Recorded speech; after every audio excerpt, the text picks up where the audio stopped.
صلى عليك الله يا خير الورى تعداد حبات الرمال وأكثرا صلى عليك الله ما غيث هما فوق السهول وبالجبال وبالقرى فوق السهول وبالجبال وبالقرى يا خير مبعوث بخير رسالة للناس يا خير الأنام وأطهرا نفدك بالأرواح وهي رخيصة ونحارب الغرب الدنيء الأغبرا.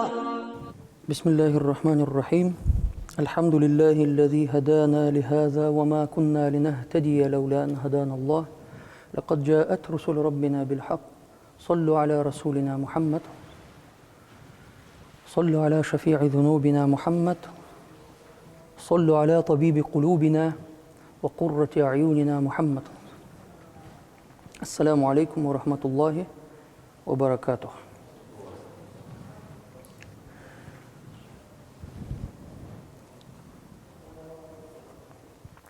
Мы дошли до смысла слова «иля». То есть в прошлый урок мы говорили о рубубия, о смысле слова «раб», как мы должны его понимать, о том, что рубубия и улюхия, они не могут делиться, и об этом мы тоже поговорим. И вообще приятно, что мы вот эти дни тоже продолжаем наши уроки, то есть месяц Рабиуль-Ауаль. Особенно в этот месяц хотел бы напомнить, что нужно чаще вспоминать о пророке, саллаллаху алейхи саллям, делать зикрун наби, ибо он сам выделял день своего рождения. Если даже нам говорят, что то есть, это запрещено и нельзя этого делать, то они тоже должны привести довод, и мы, конечно же, с своей стороны тоже приведем довод. У шейха Мухаммада Малики Аль-Хасани, у него есть отдельная книга, и он приводит 21 довод, то есть шариатский довод о маулиде. Но нужно понимать, что даже хорошее дело можно испортить, если смешать его с каким-то прегрешением. Например, ихтилят. Если смешиваемся женщины, мужчины, садятся вместе и говорят, что мы сейчас будем поминать Аллаха, будем вспоминать о пророке, саллаллаху алейхи саллям. Если с молодым парнем сядет красивая девушка, то об Аллахе вряд ли он будет думать. О пророке, саллаллаху алейхи саллям, он тоже думать не будет. Поэтому то есть это все запретные действия. Если же, например, в любом маджлисе есть спиртное или что-то в этом роде, любой маджлис из халяльного маджлиса может превратиться в харамный. Если же в каком-то маджлисе говорят о Всевышнем Аллахе, говорят о таухиде, то этот маджлис автоматически становится маджлисом ильма и становится баракатным, приносит пользу. И что же касается пророка, саллаллаху алейхи саллям, то он выделял. Каким образом он выделял? В сборнике имама Муслима, рахимуллах, приводится хадис, когда посланника Аллаха, саллаллаху алейхи саллям, спросили о том, почему он постится каждый понедельник. Он сказал, что это день, когда я родился. Это день моего рождения. Обратите внимание, не раз в год, а день моего рождения. Он выделял его чем?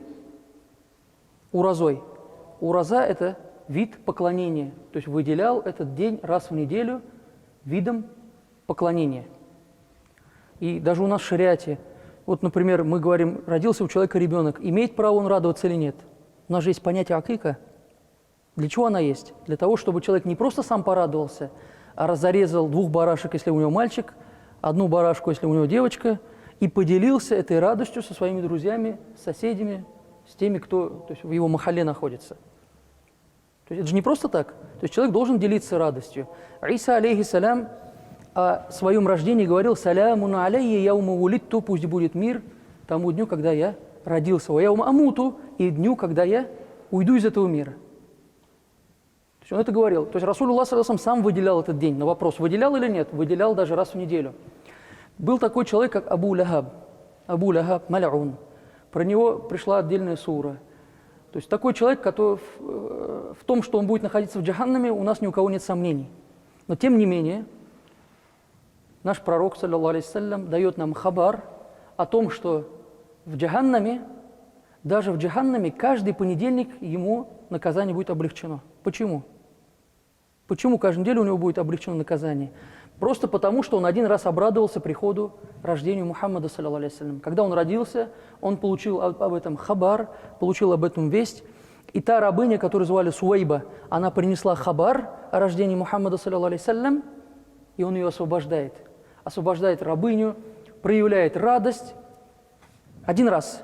В течение всей жизни он мучил его, приносил много бед и несчастий пророку Мухаммаду, саллаллаху алейхи, был причиной многих несчастий. Но тем не менее, несмотря на это, не раз в год, а каждую неделю, не раз в год, когда родился пророк, саллаллаху алейхи, в это число, а каждую неделю, именно в день понедельник, ему будет облегчено наказание. Что же говорить о нас, о мусульманах, если мы живем с любовью в сердце к пророку, саллаллаху алейхи? Если подобные дни становятся причиной, чтобы прочитать какую-то книгу по сирии пророка, саллаллаху алейхи, вспомнить о нем. Мы не говорим, что нужно собраться и песни петь. Мы говорим о том, что нужно собираться и вспоминать посланника Аллаха, саллаллаху алейхи, каким бы это образом ни было. Раньше, может быть, собирались в домах и пели мунаджат. Напевом рассказывали не просто нашиды, чтобы было весело и дрыгать ногой, а для того, чтобы было приятно услышать о том, каким он был, как он родился, о каких-то событиях из его жизни. Это тоже маджлис сиры, маджлисы вспоминания пророка, саллаллаху алейхи. Для чего мы это также делаем? Потому что Аллах, субхану ва тааля, велел нам, приказал нам радоваться этому дню. Каким образом? В суре Юнус, 58 аят. Аста'иду билля. «Куль бифадлиллахи ва бирахматихи фабидалика фальяфраху». Скажи, о Мухаммад, саллаллаху алейхи, бифадлиллахи, то есть фадайль. Аллах, субхану ва тааля, дает нам какой-то фадайль, достоинство. «Ва бирахматихи», и за милость, которую Аллах, субхану ва тааля, нам оказал, «Фабидалика фальяфраху». Пусть верующие люди за это радуются. Приказ Аллаха. Господь нам приказывает радоваться, если Аллах нам послал какой-то рахма, какую-то милость. А из всех милостей, среди всех видов милости, какая милость самая большая? Конечно же, приход Мухаммада, саллаллаху алейхи ва саллям. В сурате Анбия говорится: «Вама арсальнака илля рахмата лил алямин». О Мухаммад, мы послали тебя только как милость для этих миров. Приход пророка Мухаммада, саллаллаху алейхи ва саллям, это самая большая милость. Даже в книге Рисаля аль-Кудсия, я уже это приводил, рассказывал вам, в книге Рисаля аль-Кудсия рассказывается история, когда Джибриль алейхиссалям пришел к пророку Мухаммаду, саллаллаху алейхи ва саллям, и он задает ему вопрос. В Коране есть аят: «Вама арсальнака илля рахмата лил алямин», что Аллах послал меня как милость для этих миров. Но ты, Джибриль, тоже являешься частью этого мира. Как я могу быть милостью по отношению к тебе? Потому что я вижу наоборот, ты приходишь, приносишь аяты, и благодаря тебе я получаю аяты Всевышнего Аллаха. Как я могу быть милостью для тебя? И тогда Джибриль алейхиссалям дает ответ, что когда Азазиль, он был почетным среди нас, в будущем стал Иблисом, мы все испугались. То есть я испугался, я переживал, какой будет мой конец, что же ждет меня. И это переживание было постоянно со мной. Приходили пророки, я встречался с различными пророками, Муса алейхиссалям, Иса алейхиссалям и так далее. Встречался с пророками, передавал им рисаля, и это переживание не уходило от меня, пока не пришел ты. И вот когда пришел ты, и я принес тебе аят «Назаля бихи рухуль амин», то есть приходит с Кораном рух, Аллах назвал меня аль-амин, защищенным, все переживание ушло от меня. Твой приход стал милостью и для меня, сказал Джибриль алейхиссалям. И обратите внимание, здесь очень важная тонкость, что бы ни было связано с Кораном, автоматически становится великим. Коран – это же слово Всевышнего Аллаха. То есть, как оно отличается от других слов? Как Аллах отличается от любого махлюка, соответственно, и слово Всевышнего Аллаха, его нельзя сравнить со словом любого другого творения. Слово Всевышнего Аллаха – это самая великая книга на земле. То есть выше книги, лучше книги нет, нежели книга Коран. И все, что будет связано с Кораном, автоматически становится великим. Посмотрите, Джибриль алейхиссалям принес Коран и стал кем? Саидуль маляйка, рухуль амин. Он стал господином всех ангелов. То есть стал сразу самым сильным, самым великим ангелом среди всех остальных. Пророк Мухаммад, саллаллаху алейхи саллям, он тот, кому был ниспослан Коран. И он господин всех пророков и лучший из людей. Ему был ниспослан Коран. Затем умма Мухаммада, саллаллаху алейхи саллям, это та умма, которой был ниспослан Коран. И она стала, что кунтум хайра умма. Вы стали лучшей общиной. То есть вы были созданы как лучшие из общин. Когда был ниспослан Коран? В Рамадан, султан всех месяцев. Ляйлятуль Кадр, одна эта ночь становится лучше, чем 1000 месяцев. Все, что бы не было связано, к чему бы ни прикоснулся Коран, все, что бы не было связано с Кораном, оно автоматически становится великим. Хайрукум ман та'аллама аль-Кур'ана ва аллямаху. Лучший из вас тот, кто изучал Коран и обучал ему других. То есть, видите, да, связь? Что бы вы ни вспомнили, что бы не было связано с Кораном, оно автоматически, соответственно, становится великим. И если Коран войдет в сердце человека, если Коран войдет в жизнь человека, автоматически этот человек тоже становится великим человеком. День, который мы провели за изучением Корана, это лучший из наших дней. Ночь, которую мы проводим с Кораном, это лучшая из наших ночей.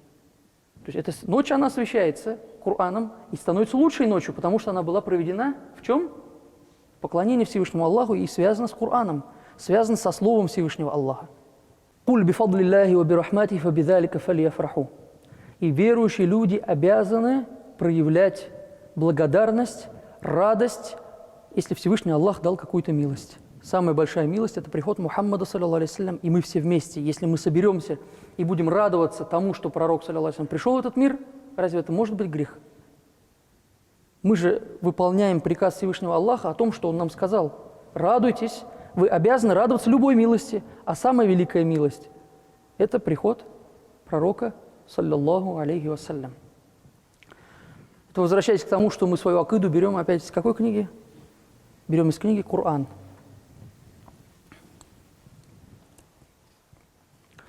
Итак, возвращаясь к вопросу о рубубие, дальше здесь приводятся слова «Каля алляма кадаи».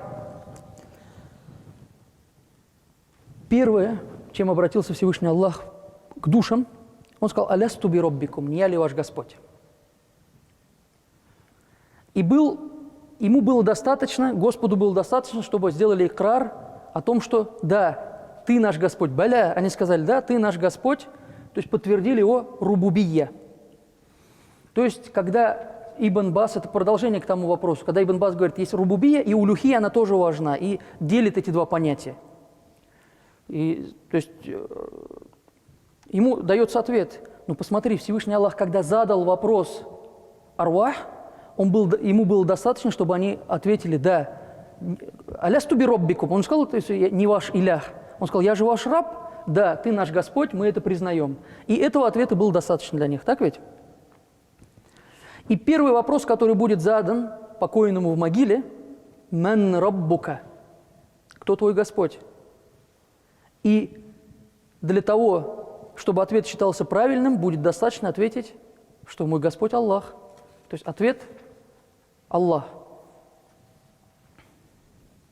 Все это было взято, понимаем, что это было взято из хадисов посланника Аллаха, саллаллаху алейхи вассалям, приводит это имам Муслим. Приводится также в хадисе «Ан Барра бин Азиб», «Ан Наби, саллаллаху алейхи вассалям, قال: «Юсаббиту Аллаху аллазина аману билкаули сабит». Аллах, субхану тааля, подкрепляет тех, которые уверовали, крепким, сильным словом.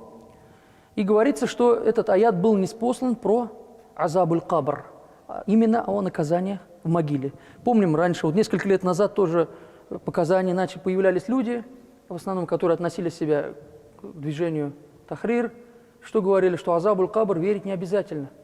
Когда им приводили аят о Фирауне, они говорят, это только касается Фирауна. Но чтобы отнести это только к Фирауну, нужно иметь на это далиль. Хорошо, это аят относится к Фирауну. А что же они могут ответить тогда на аят про Нуха, алейхиссалям? Мимма хатиатихим, за их грехи, за их ошибки, что они были угрику, они были потоплены в удхилун нара, и они уже зашли в огонь. Какой огонь? Разве они попали уже в джаханнам? Они только умерли. Говорится, раз они попали в огонь, мучаются, их мучение не что иное, как азабуль кабр.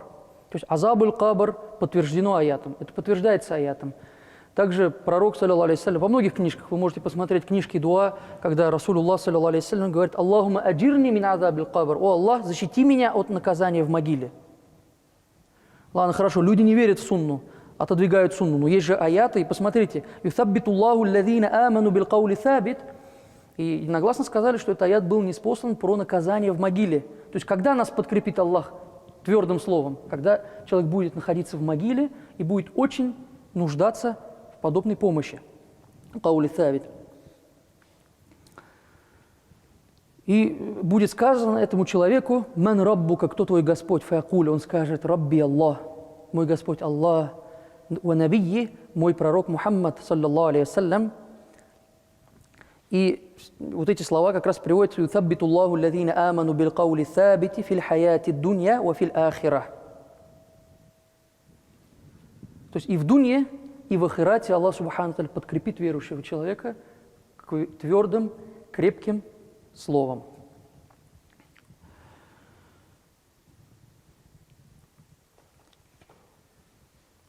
И вот как раз слова Ибн Таймии и Ибн Абдуль-Вахаба, они говорят, что таухид, он рубубия, что это рубубия, это подтверждение только того, что Аллах субхану ва тааля, он творец. Он творец. И поэтому это слово иногда относят к мушрикам. Мушрики, они сказали, кто создал? То есть Аллах. Есть же, говорит, таухид улюхия, его смысл, что поклоняемся Аллаху, что нет другого божества, ма'буда, кроме Аллаха, и так, то есть они так говорят. И получается, по их мнению, что слово «рабб» – это только халик, это только творец, а илях – это есть ма'буд. Мы об этом уже с вами говорили и продолжим на следующем уроке.